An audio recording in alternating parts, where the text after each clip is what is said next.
né? O Alex Fávaro, né, ele diz que ele é a resiliência encarnada.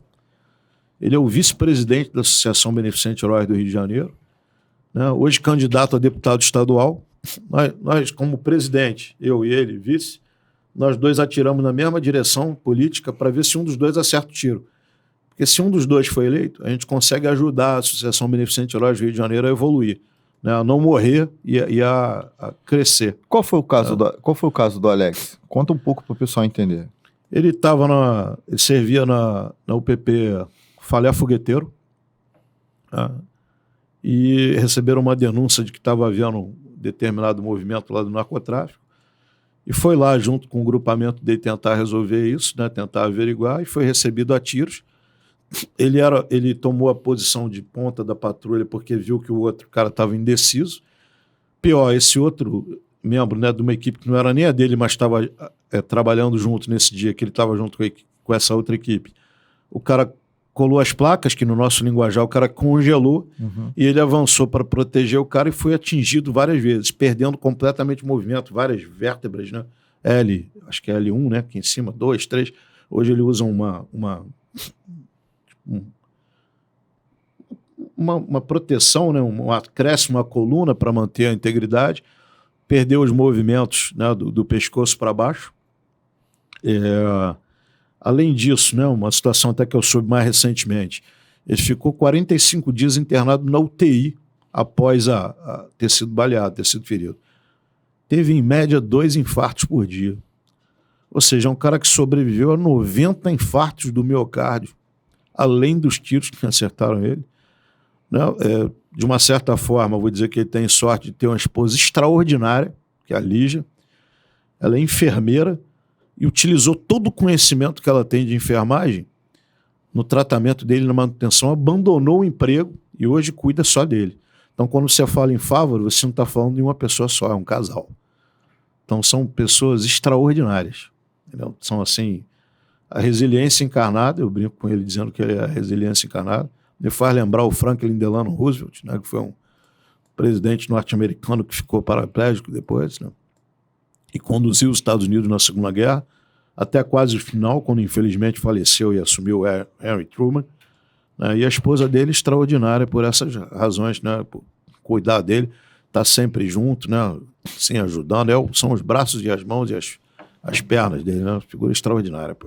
E o que a polícia militar oferece a um policial nessa circunstância? Do Alex, se você entrou agora, está nos acompanhando depois, o Alex é um policial militar do estado do Rio de Janeiro, que, conforme o coronel falou, estava numa patrulha e foi alvejado, ficando tetraplégico.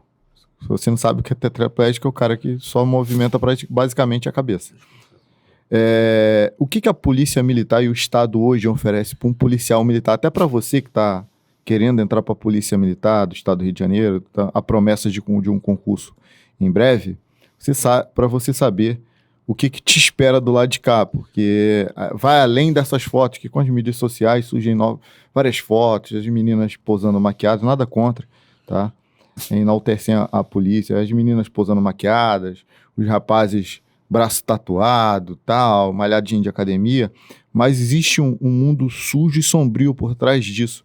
O que acontece, num caso como o do Alex, que é quando o policial perde completamente a sua utilidade para o governo?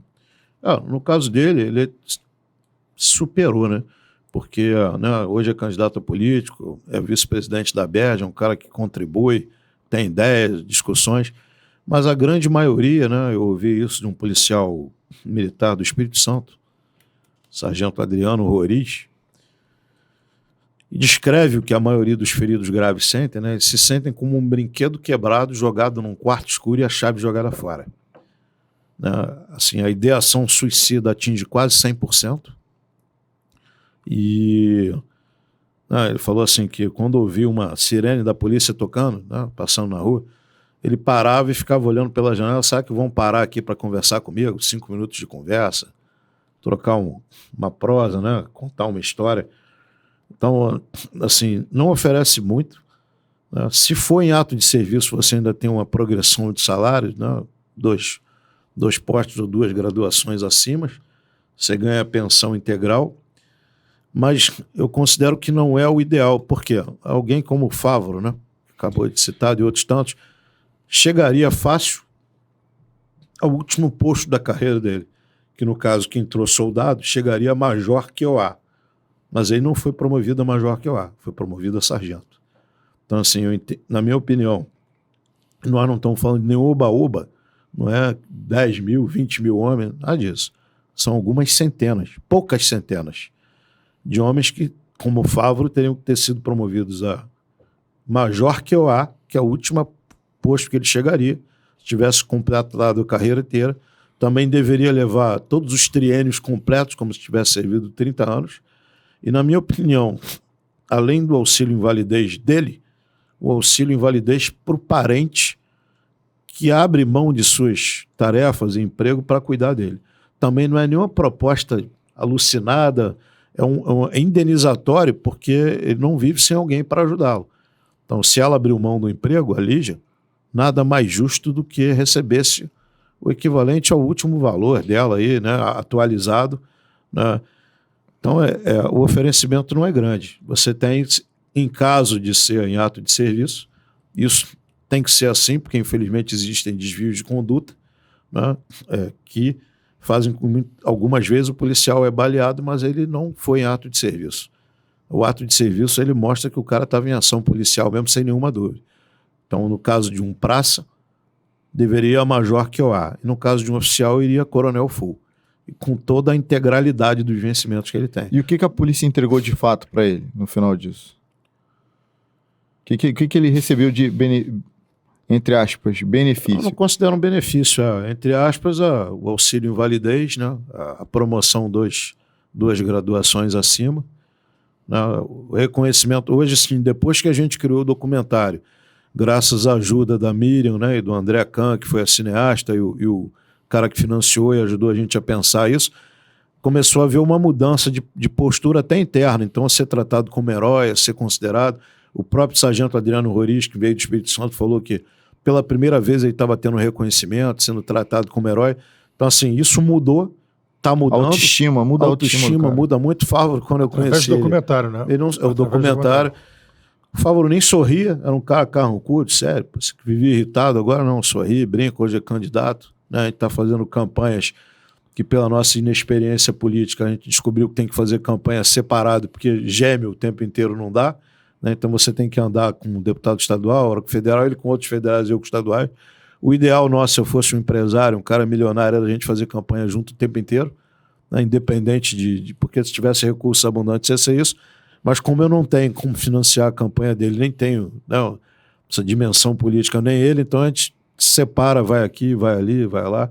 Mas a vontade era, hoje mesmo eu hesitei, convido ou não convido o Fávaro para vir nesse podcast? Ligo para vocês para saber se vem ou não. Né, se puderem chamá-lo também, porque é um cara que tem agregado, é um daqueles que tem em combate uma experiência que provavelmente o oficial quase nenhum tem. Porque era um dos caras que enfrentava o crime, 3 contatos com o inimigo num dia. Entendeu?